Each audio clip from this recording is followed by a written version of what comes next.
भगवते वासुदेवाय। जय श्री राधे, हरे कृष्णा। प्रिय श्रोताओ, आज के इस वीडियो में आप श्रवण करने वाले हैं जेठ मास महात्म्य की कथा और श्रीमद् भागवत की कथा। लेकिन क्योंकि आज शनि प्रदोष व्रत है, तो आइए आज कथा प्रारंभ करने से पहले आपको सुनाते हैं भगवान शिव और देवी पार्वती जी के मध्य हुए उनके वार्तालाप की अमर कथा। कहते हैं कि जो भी भक्त इस कथा को सुन लेते हैं, भगवान शिव और माता पार्वती की कृपा उन पर सदैव बनी रहती है। उनके जीवन की सभी कठिनाइयाँ, सारे कष्ट और विघ्न दूर हो जाते हैं। इसलिए आप लोग समय निकालकर इस कथा को पूरा जरूर सुनिएगा। एक प्राचीन कथा के अनुसार एक बार भगवान शिव वन विहार के लिए गए हुए थे। तभी देवर्षि नारद कैलाश पर्वत पर पहुँचे और माता पार्वती को प्रणाम करते हुए उनसे कहने लगे, नारायण नारायण, हे माते, भगवान भोलेनाथ कहीं दिखाई नहीं दे रहे हैं। तब माता पार्वती ने उत्तर दिया कि देवर्षि, वे अभी वन विहार के लिए गए हुए हैं, कुछ समय बाद आने ही वाले होंगे। तब देवर्षि नारद ने माता पार्वती जी से कहा, माता, अगर आपकी आज्ञा हो तो आपसे मैं एक विनती करना चाहता हूँ। माता पार्वती ने कहा, कहो नारद, क्या कहना चाहते हो? तब देवर्षि नारद मुनि बोले, हे माता, तीनों लोगों के पालनहार भगवान शिव तो अमर हैं, लेकिन आपका कई बार जन्म हो चुका है। उन्होंने आपको कभी अमर कथा नहीं सुनाई, इसका क्या कारण है? और भोलेनाथ तो अमर कथा जानते हैं, और जो अमर कथा सुन लेता है वो जन्म मरण के चक्र से मुक्त हो जाता है और 84 लाख योनियों के चक्र में भी उसे नहीं आना पड़ता। अगर आप चाहें तो भोलेनाथ से कथा सुन सकती हैं। इतना कहते हुए नारद मुनि आज्ञा लेकर कैलाश पर्वत से वापस चले गए। अब इधर माता पार्वती व्याकुल होकर भगवान शिव की प्रतीक्षा करने लगी। जब भोलेनाथ वन विहार से वापस लौटकर आए तो माता पार्वती ने भगवान शिव से कहा, हे स्वामी, आप तो सृष्टि के दाता हो, जगत के भाग्य विधाता हो, और आपकी अर्धांगिनी अत्यंत कष्ट से व्याकुल हो रही है।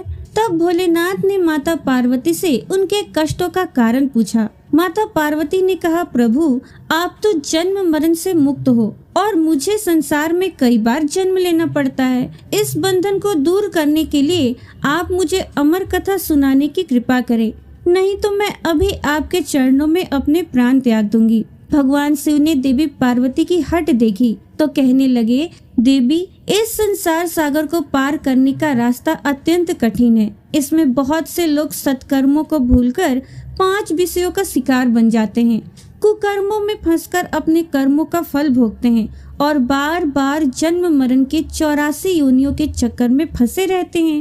उन पर भगवान कभी प्रसन्न नहीं होते। जब तक कि जीव को अपनी आत्मा से भगवान भक्ति और सत्य धर्म के प्रचार का ज्ञान ना हो, वो सफलता प्राप्त नहीं कर सकता।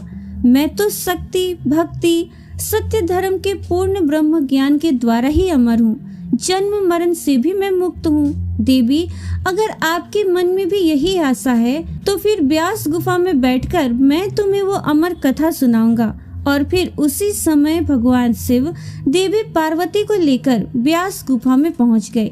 जब भगवान शिव ने गुफा में आसन लगाया तो उन्होंने अपनी शक्ति द्वारा कालाग्नि रुद्र नाम का एक गण प्रकट किया और उसे आज्ञा दी कि गुफा के आसपास एक ऐसी अग्नि प्रकट करो कि जिससे सभी जीवधारी यहाँ से दूर चले जाएं।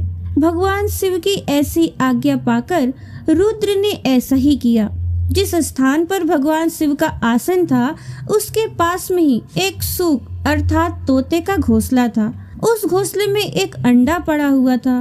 उस अंडे पर किसी की भी नजर नहीं पड़ी और ना ही रुद्र अग्नि उसे जला पाई, क्योंकि वो जीवधारी तो अभी उत्पन्न ही नहीं हुआ था।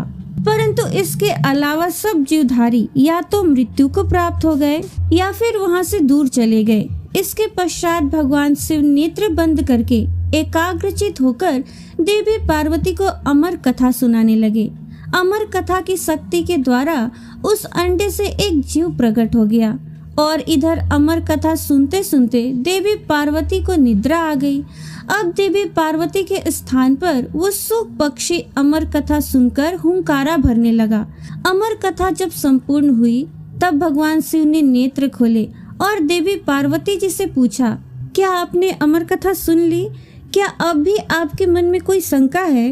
तब देवी पार्वती ने हाथ जोड़कर क्षमा मांगते हुए भगवान शिव से कहा, हे प्रभु, मुझे क्षमा कीजिए, मैंने अमर कथा पूरी नहीं सुनी।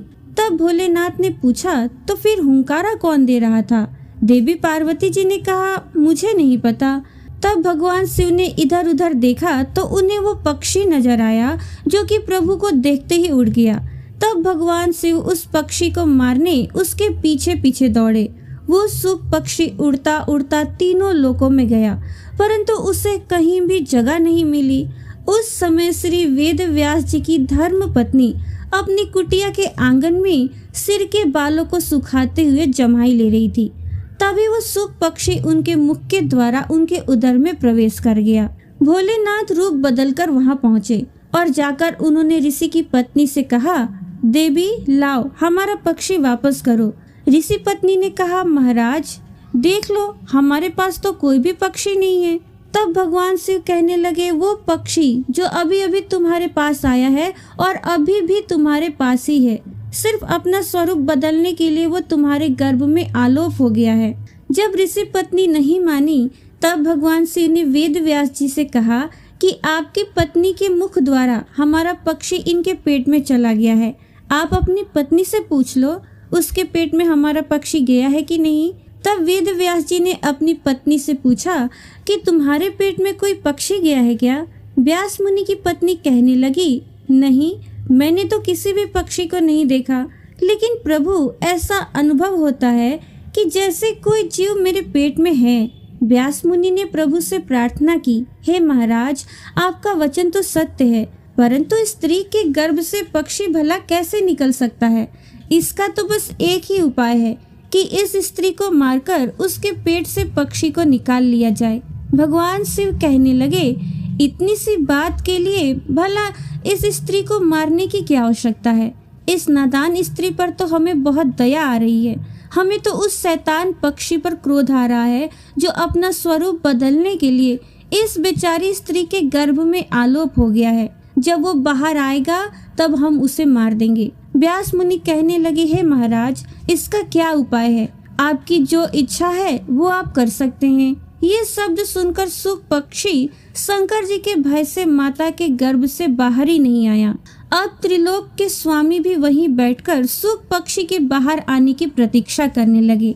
जब भगवान शिव प्रतीक्षा कर रहे थे तब संसार के सभी कार्य भी रुक गए और इस प्रकार तीनों लोकों में हाहाकार मच गया। अब देवी देवता विचार विमर्श करने लगे कि भगवान शंकर को वापस कैसे लाया जाए। तब देवताओं से आज्ञा पाकर नारद जी व्यास मुनि के द्वार पर शंकर जी के पास पहुँचे और जाकर प्रणाम करके भगवान शंकर से कहने लगे, हे डमरूधारी, हे त्रिशूलधारी, हे तीनों लोकों के पालनहार, हे महाकालेश्वर, हे नीलकंठ, हे भोलेनाथ, आपका यहाँ कैसे आना हुआ? तब शंकर जी कहने लगे, नारद जी, ये समस्या आपकी ही पैदा की हुई है और अब आप मुझसे ही पूछ रहे हैं। सुख पक्षी व्यास मुनि की पत्नी के गर्भ में आलोप हो गया है। अब जब वो बाहर आएगा तब मैं उसे मारकर ही वापस आऊंगा। देवर्षि नारद ने कहा, प्रभु, आपका तो वचन है कि जो भी अमर कथा सुन लेता है वो अमर हो जाता है, वो जन्म मरण के चक्र से भी मुक्त हो जाता है। और ये सुख पक्षी भी तो आपसे अमर कथा सुनकर अब अमर हो चुका है। सो अब ये आपके भय से माता के गर्भ से भी बाहर नहीं आ रहा और बेचारी स्त्री को कष्ट दे रहा है। इसलिए हे भोलेनाथ, इस पक्षी को वरदान देने की कृपा करें, क्योंकि आपने अमर कथा सुनने वाले को अमर हो जाने का वरदान दिया है। और यदि आप इस सुख पक्षी को मार देंगे तो आपकी अमर कथा भी झूठी हो जाएगी। तब भगवान शिव ने उस सुख पक्षी को अमर हो जाने का वरदान दिया और वे वापस कैलाश पर्वत पर लौट आए। और फिर वही सुख व्यास जी के अयोनिज पुत्र बने। गर्भ में ही उन्होंने वेद, पुराण और उपनिषदों का ज्ञान प्राप्त किया और वे अपनी माता के गर्भ में 12 वर्षों तक रहे। तब वेद व्यास जी ने दिव्य दृष्टि से उनसे पूछा कि अच्छा पुत्र, तुम बाहर क्यों नहीं आ रहे हो? तब वे बोले कि मैं माया के प्रभाव में कहीं पड़ न जाऊं, इसलिए मैं बाहर नहीं आना चाहता। जब तक स्वयं श्री कृष्ण आकर मुझे आश्वासन ना दे दे, मैं तब तक गर्भ से बाहर नहीं आऊंगा। तब देवर्षि नारद जी वहां पधारे और उनके कहने पर भगवान श्री कृष्ण स्वयं आकर उन्हें आश्वासन देते हैं कि तुम्हें जन्म लेने के बाद भी माया स्पर्श नहीं कर पाएगी। तब कहीं जाकर सुखदेव अपनी माता के गर्भ से बाहर आए और उन्होंने अपने पिता से भागवत का पूरा ज्ञान भी प्राप्त किया और वही सुखदेव मुनि के नाम से विख्यात हुए। अब सुनिए जेठ मास महात्म्य की आज की कथा। सूत जी आगे कहते हैं, ब्राह्मणों, अब घोड़ तीर्थ का महात्म्य सुनो। महापापों में तत्पर, चांडाल कुल में सबसे नीच, क्रूर, कुल का नाश करने वाला, कष्टकारक, दान शून्य, सत्कर्म रहित, पशुघाती, परद्रोही, चुगलखोर, असत्यवादी, पाखंडी, मित्रद्रोही, कृतघ्न, भ्रूण हत्या करने वाला, पर स्त्रीगामी, स्वामी से द्रोह करने वाला, ठग, लोभी, पितृघाती, देवताओं से विमुख, आत्म प्रशंसा करने वाला, सठ, अयोग्य पात्र के लिए व्यय करने वाला, धर्म में बाधा डालने वाला, अनुकूलता में अंतर डालने वाला, फल फूल और पल्लवों से युक्त वृक्ष को काटने वाला, विश्वासघाती, वीर हत्या परायण, अग्निहोत्र का त्याग करने वाला, विष का प्रयोग करने वाला, गुरु द्वेषी, पति पत्नी में वैमनस्य उत्पन्न करने वाला, गांव का अगुआ, देव मंदिर का अध्यक्ष, वेतन लेकर पढ़ाने वाला, कठोर कर्म करने वाला, पापों में स्वभावतः रत रहने वाला, गुप्त पाप करने वाला, अनजाने में या जानबूझकर दुष्कर्म करने वाला, इन सभी प्रकार के पापियों को परम मनोहर घोड़ तीर्थ अपने में स्नान और जलपान आदि करने पर पवित्र कर देता है। इस विषय में मैं एक प्राचीन इतिहास सुनाता हूँ जो सभी पापों का नाश करने वाला है। पूर्व काल में महातेजस्वी गागर्य मुनि ने महात्मा देवल को नमस्कार करके कहा, महाभाग, आप घोड़ तीर्थ के सर्व पापहारी शुभ महात्म्य का वर्णन कीजिए। देवल मुनि ने कहा, मुनि, तुम्बरु नामक गंधर्व अपनी पतिव्रता पत्नी को शाप देकर इस तीर्थ में स्नान करके दया निधान वेंकटेश्वर की पूजा करने से पुनरावृत्ति रहित विष्णु धाम को प्राप्त हो गया था।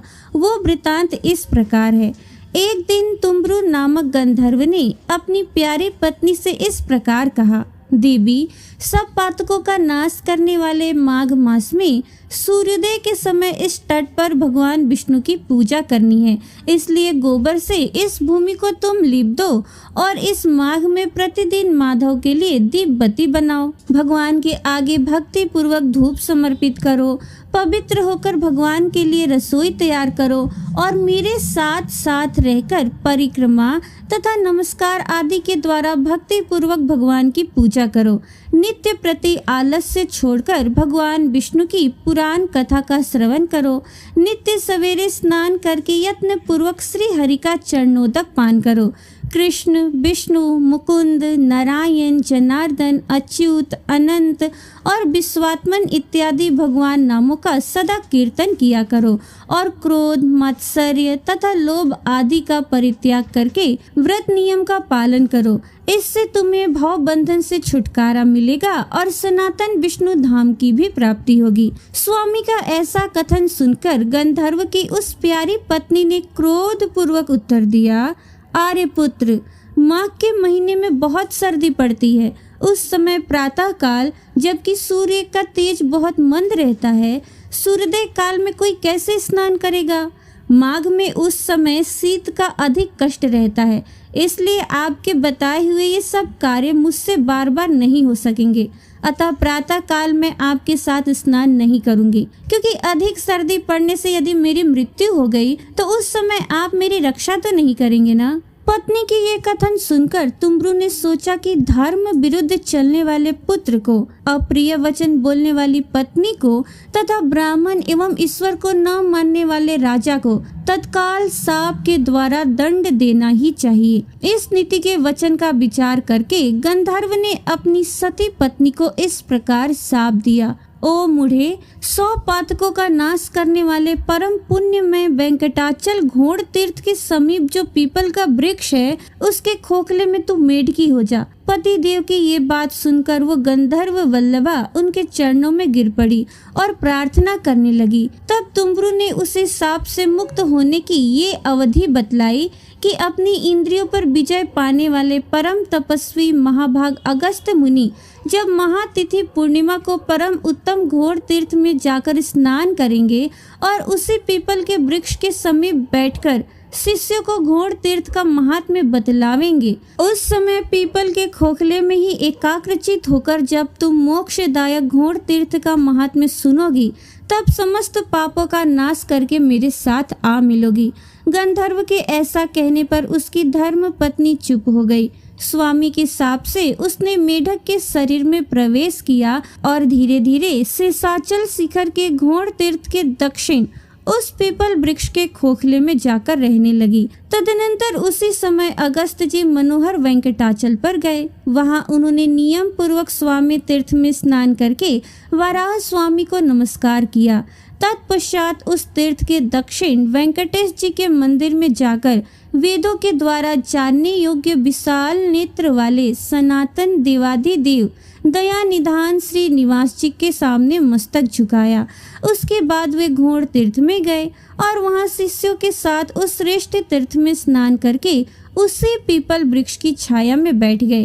उस समय उन्होंने शिष्यों से भक्ति पूर्वक घोड़ तीर्थ का पवित्र महात्म्य का वर्णन किया, जो ब्रह्म हत्या का नाश करने वाला तथा संपूर्ण मंगलों और समस्त संपदाओं को देने वाला है।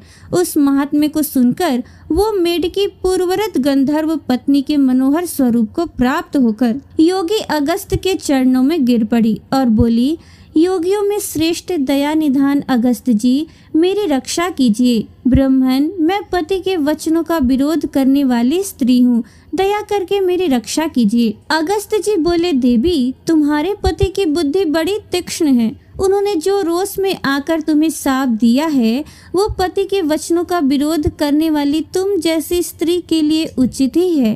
जो स्त्री पति के वचनों की अवहेलना करके अपनी इच्छा के अनुसार बर्ताव करती है, वो जब तक चंद्रमा और तोर रहते हैं तब तक घोर नरक में निवास करती है। स्त्रियों के लिए स्वतंत्रता उचित नहीं है। उन्हें पति की आज्ञा का उल्लंघन नहीं करना चाहिए। स्त्रियां पति की सेवा तथा पातिव्रत्य रूपी पुण्य से ही भगवान विष्णु के परम धाम को जाती हैं। स्त्रियों के लिए पति ही माता है, पति ही विष्णु है, पति ही ब्रह्मा है, पति ही शिव है, पति ही गुरु है तथा पति ही तीर्थ है, ऐसा विद्वान पुरुष मानते हैं। पति की बात टालने पर जो स्त्री दूसरे पुण्यों में सदा लगी रहती है, वो भी शुद्ध नहीं होती। वही स्त्री जब पति की प्रेरणा के अनुसार चलती है, पति की बुद्धि के अधीन रहती है और पति के चरणार बिंदों के पवित्र जल से अपना अभिषेक करती है, तब भगवान को प्रिय होती है। इसलिए तुम्हारा किया हुआ दोष ही तुम्हें इस शाप के रूप में प्राप्त हुआ था। उसे यहाँ भोग कर घोड़ तीर्थ का महात्म्य सुनते सुनते तुम्हारी उस शाप से मुक्ति हो गई और पहले के समान तुम्हें सुंदर अंगों वाला नारी रूप पुनः प्राप्त हो गया है। इसलिए विद्वान पुरुष घोड़ तीर्थ को परम पवित्र मानते हैं। जो मनुष्य सब पापों का नाश करने वाले इस इतिहास का श्रवण करता है, वो वाजपेय यज्ञ का फल पाता है और उसे सनातन विष्णु लोक की प्राप्ति होती है। अब सुनिए श्रीमद् भागवत महापुराण के 10वें स्कंद का 11वां अध्याय। श्री सुखदेव जी कहते हैं, परीक्षित, वृक्षों के गिरने से जो भयंकर शब्द हुआ था, उसे नंद बाबा आदि गोपों ने भी सुना। उनके मन में ये शंका हुई कि कहीं बिजली तो नहीं गिरी। सबके सब भयभीत होकर वृक्षों के पास आ गए। वहां पहुंचने पर उन लोगों ने देखा कि दोनों अर्जुन के वृक्ष गिरे हुए हैं। यद्यपि वृक्ष गिरने का कारण स्पष्ट था, वही उनके सामने ही रस्सी में बंधा हुआ बालक उखल खींच रहा था, परंतु वे समझ न सके ये किसका काम है। ऐसी आश्चर्यजनक दुर्घटना कैसे घट गई, ये सोचकर वे कातर हो गए। उनकी बुद्धि भ्रमित हो गई। वहाँ कुछ बालक खेल रहे थे। उन्होंने कहा, अरे इसी कन्हैया का तो काम है। ये दोनों वृक्षों के बीच में से होकर निकल रहा था उखल तिरछा हो जाने पर दूसरी ओर से इसने उसे खींचा और वृक्ष गिर पड़े। हमने तो इनमें से निकलते हुए 2 पुरुष भी देखे, परंतु गोपों ने बालकों की बात नहीं मानी। वे कहने लगे, एक नन्हा सा बच्चा इतने बड़े वृक्षों को उखाड़ डाले, ये कभी संभव नहीं है। किसी किसी के चित्त में श्री कृष्ण की पहले की लीलाओं का स्मरण करके संदेह भी हो आया। नंद बाबा ने देखा उनका प्राणों से प्यारा बच्चा रस्सी से बंधा हुआ उखल घसीटता जा रहा है। वे हंसने लगे और जल्दी से जाकर उन्होंने रस्सी की गांठ खोल दी। सर्वशक्तिमान भगवान कभी कभी गोपियों के फुसलाने से साधारण बालकों के समान नाचने लगते, कभी भोले भाले अनजान बालक की तरह गाने लगते। वे उनके हाथ की कठपुतली उनके सर्वथा अधीन हो गए।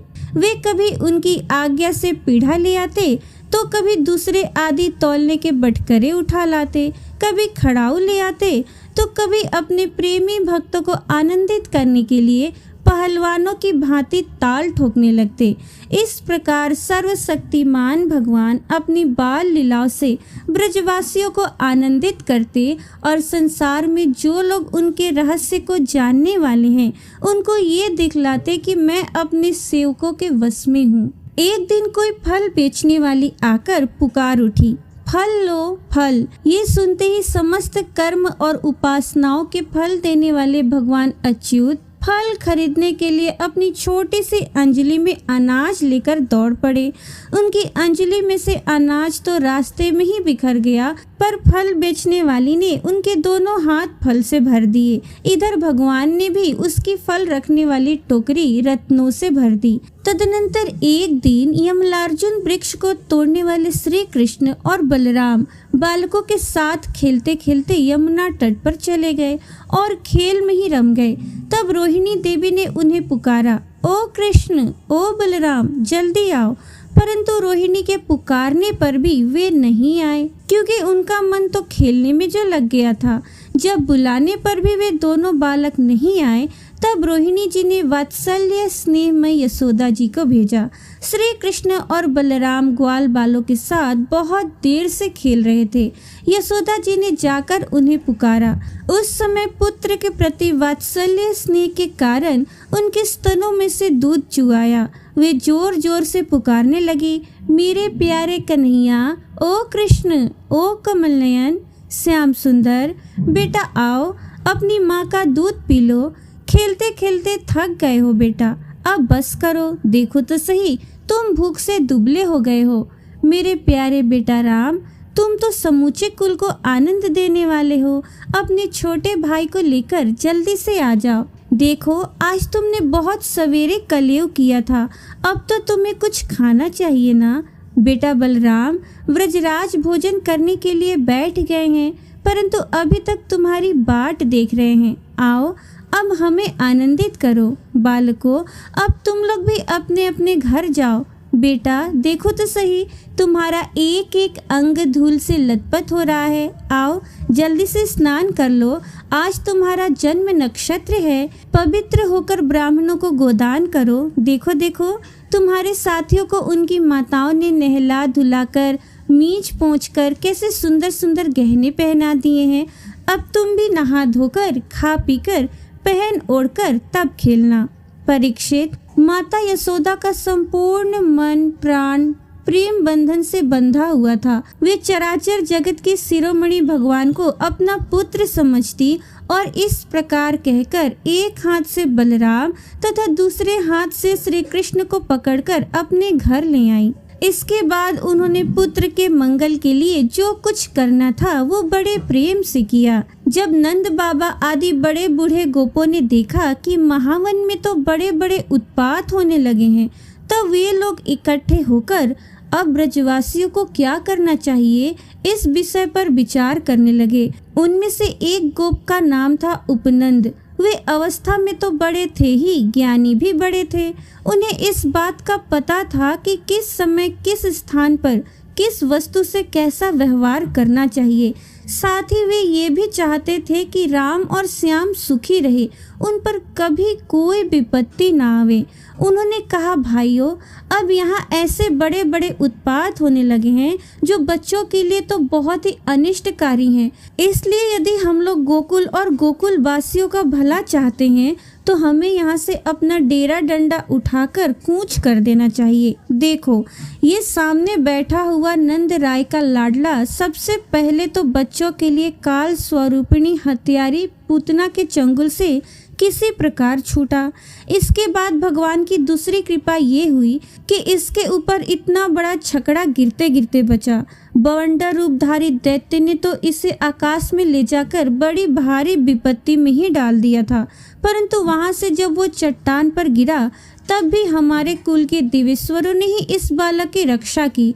यमलार्जुन वृक्षों के गिरने के समय उनके बीच में आकर भी ये या और कोई बालक न मरा।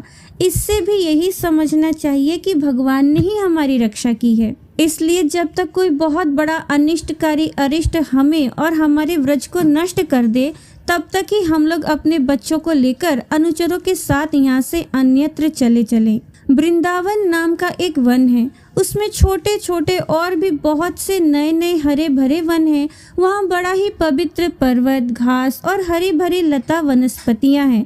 हमारे पशुओं के लिए तो वो बहुत ही हितकारी है। गोप गोपी और गायों के लिए वो केवल सुविधा का ही नहीं, सेवन करने योग्य स्थान है। सो यदि तुम सब लोगों को ये बात जचती हो तो आज ही हम लोग वहाँ के लिए कूच कर दे। देर न करे, गाड़ी छकड़े जोते और पहले गायों को, जो हमारी एकमात्र संपत्ति है, वहां भेज दें। उपनंद की बात सुनकर सभी गोपों ने एक स्वर से कहा, बहुत ठीक, बहुत ठीक। इस विषय में किसी का भी मतभेद न था। सब लोगों ने अपनी झुंड की झुंड गाय इकट्ठी की और छकड़ों पर घर की सब सामग्री लादकर वृंदावन की यात्रा की। परीक्षित, ग्वालों ने बूढ़ों, बच्चों, स्त्रियों और सब सामग्रियों को छकड़ों पर चढ़ा दिया और स्वयं उनके पीछे पीछे धनुष बाण लेकर बड़ी सावधानी से चलने लगे। उन्होंने गौ और बछड़ों को तो सबसे आगे कर लिया और उनके पीछे पीछे सिंगी और तुरही जोर जोर से बजाते हुए चले। उनके साथ ही साथ पुरोहित लोग भी चल रहे थे। गोपियां अपने अपने वक्षस्थल पर नई केसर लगाकर, सुंदर सुंदर वस्त्र पहनकर, गले में सोने का हार धारण किए हुए रथों पर सवार थीं और बड़े आनंद से भगवान श्री कृष्ण की लीलाओं के गीत गाती जाती। यशोदा रानी और रोहिणी जी भी वैसे ही सज धज कर अपने अपने प्यारे पुत्र श्री कृष्ण तथा बलराम के साथ एक छकड़े पर शोभायमान हो रही थी। वे अपने दोनों बालकों की तोतली बोली सुन सुनकर भी अघाती न थी और सुनना चाहती थी। वृंदावन बड़ा ही सुंदर वन है, चाहे कोई भी ऋतु हो, वहाँ सुख ही सुख है। उसमें प्रवेश करके ग्वालों ने अपने छकड़ों को अर्धचंद्राकार मंडल बांधकर खड़ा कर दिया और अपने गोधन के रहने योग्य स्थान बना लिया। परीक्षित, वृंदावन का हरा भरा वन, अत्यंत मनोहर गोवर्धन पर्वत और यमुना नदी के सुंदर सुंदर पुलिनों को देखकर भगवान श्री कृष्ण और बलराम जी के हृदय में उत्तम प्रीति का उदय हुआ। राम और श्याम दोनों ही अपनी तोतली बोली और अत्यंत मधुर बालोचित लीलाओं से गोकुल की ही तरह वृंदावन में भी ब्रजवासियों को आनंद दे रहे थे। थोड़े ही दिनों में समय आने पर वे बछड़े चराने लगे। दूसरे ग्वाल बालों के साथ खेलने के लिए बहुत सी सामग्री लेकर वे घर से निकल पड़ते और गोष्ठ के पास ही अपने बछड़ों को चराते। श्याम और राम कहीं बांसुरी बजा रहे हैं तो कहीं गुलेल या ढेले या गोलियां फेंक रहे हैं। किसी समय अपने पैरों के घुंघरू पर तान छेड़ रहे हैं तो कहीं बनावटी गाय और बैल बनकर खेल रहे हैं। एक और देखिए तो सांड बनकर हकड़ते हुए आपस में लड़ रहे हैं, तो दूसरी ओर मोर, कोयल, बंदर आदि पशु पक्षियों की बोलियां निकाल रहे हैं। परीक्षित, इस प्रकार सर्वशक्तिमान भगवान साधारण बालकों के समान खेलते रहते। एक दिन की बात है, श्याम और बलराम अपने प्रेमी सखा ग्वाल बालों के साथ यमुना तट पर बछड़े चरा रहे थे। उसी समय उन्हें मारने की नियत से एक दैत्य आया। भगवान ने देखा कि वो बनावटी बछड़े का रूप धारण कर बछड़ों के झुंड में मिल गया है।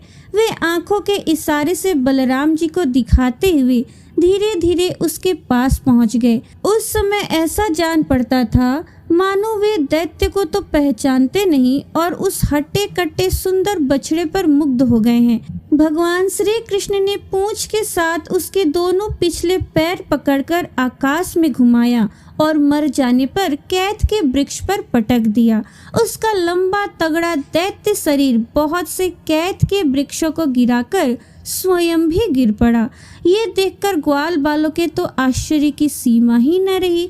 वे वाह वाह करके प्यारे कन्हैया की प्रशंसा करने लगे। देवता भी बड़े आनंद से फूलों की वर्षा करने लगे। परीक्षित, जो सारे लोगों के एकमात्र रक्षक हैं, वे ही श्याम और बलराम अब वत्सपाल बने हुए हैं। वे तड़ते ही उठकर कलेवे की सामग्री ले लेते और बछड़ों को चराते हुए एक वन से दूसरे वन में घुमा करते। एक दिन की बात है, सब ग्वालबाल अपने झुंड के झुंड बछड़ों को पानी पिलाने के लिए जलाशय के तट पर ले गए। उन्होंने पहले बछड़ों को जल पिलाया और फिर स्वयं भी पिया। तभी ग्वाल बालों ने देखा कि वहाँ एक बहुत बड़ा जीव बैठा हुआ है। वो ऐसा मालूम पड़ता था मानो इंद्र के वज्र से कटकर कोई पहाड़ का टुकड़ा गिरा हुआ हो। ग्वाल बाल उसे देखकर डर गए। वो बक नाम का एक बड़ा भारी असुर था जो बगुले का रूप धर के वहां आया था।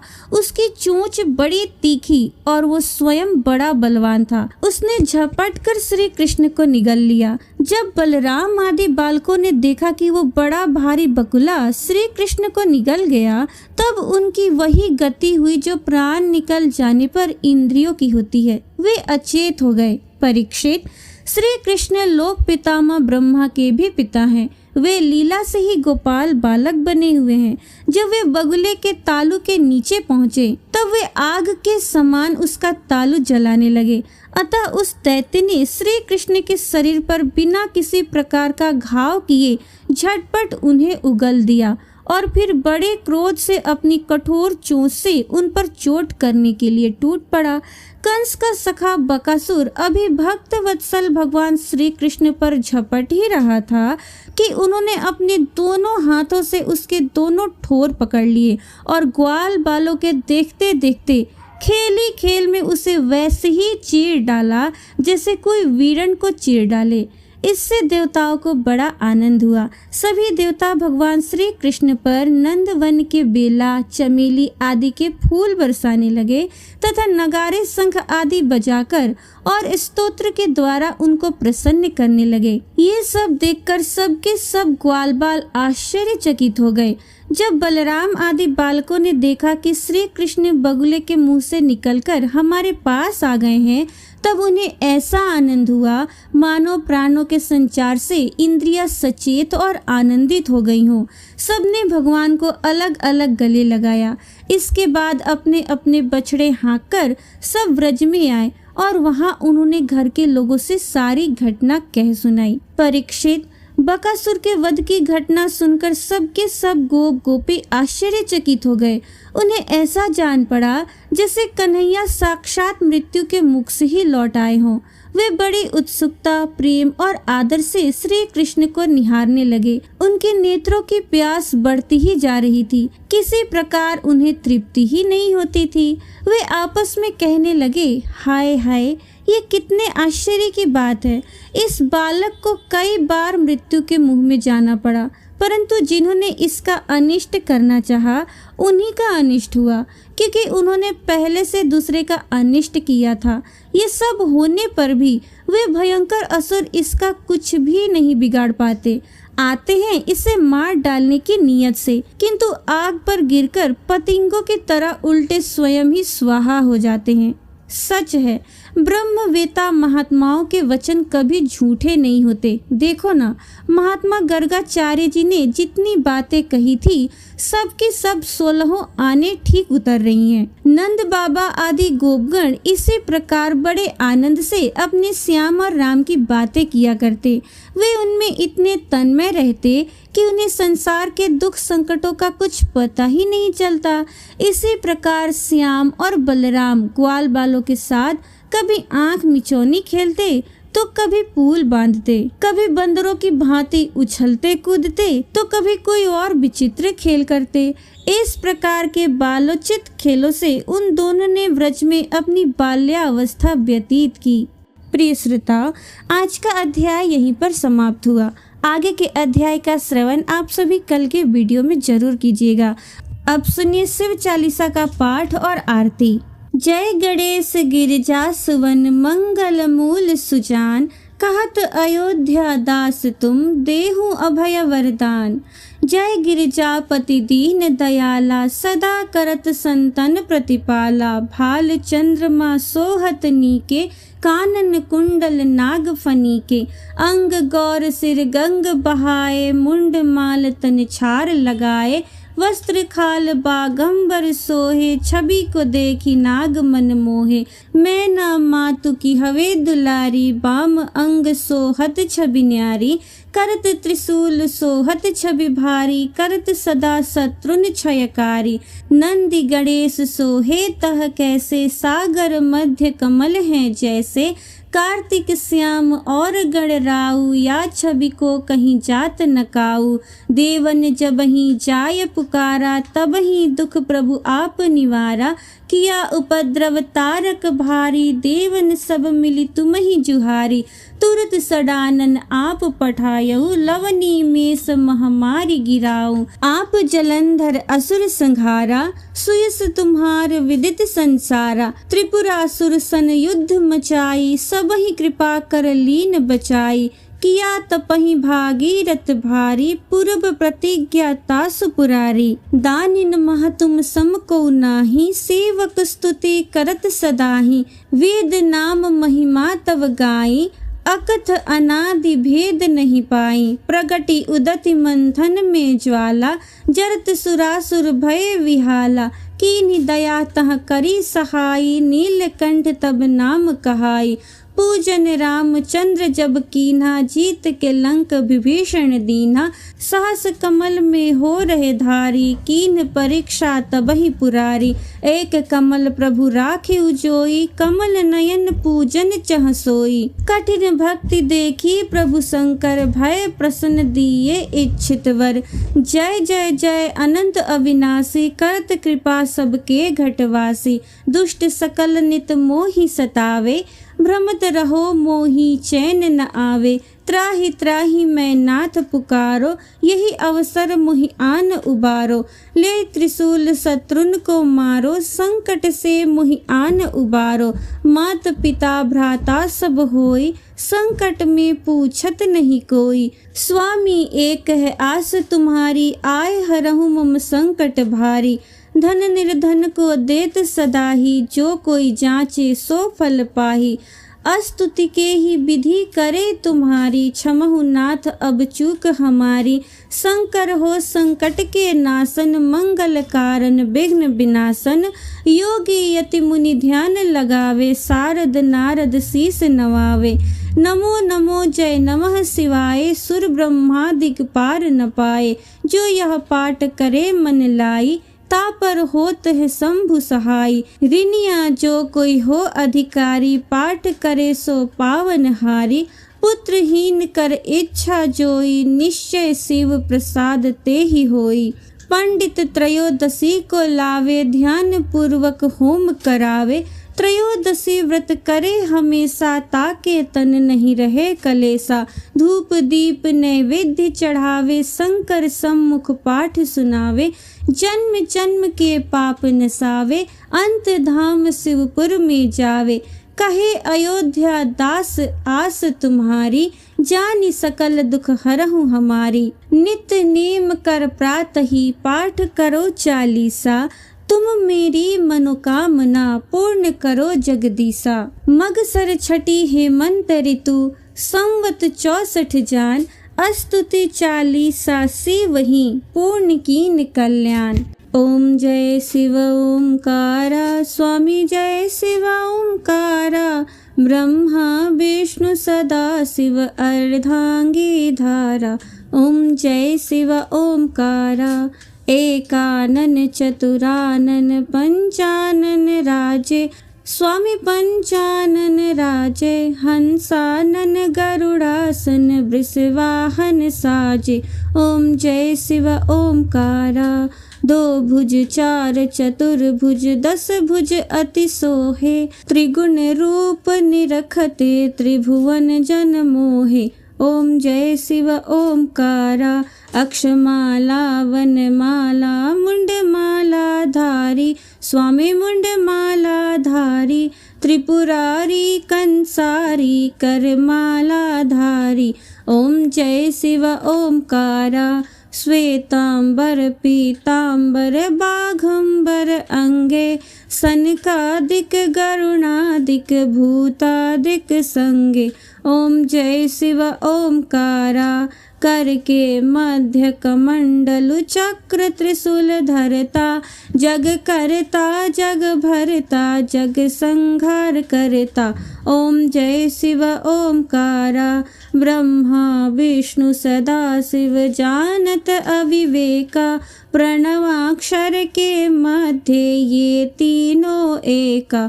ओम जय शिव ओमकारा, त्रिगुण स्वामी जी की आरती जो कोई नर गावे, प्रेम भाव सहित गावे। कहत शिवानंद स्वामी, कहत शिवानंद स्वामी, मन वांछित फल पावे। ओम जय शिव ओमकारा, जय शिव ओमकारा, प्रभु हर शिव ओमकारा, ब्रह्मा विष्णु सदा शिव, ब्रह्मा विष्णु सदा शिव अर्धांगी धारा। ओम जय शिव ओमकारा, ओम जय शिव ओमकारा, ओम जय शिव ओमकारा। हर हर महादेव।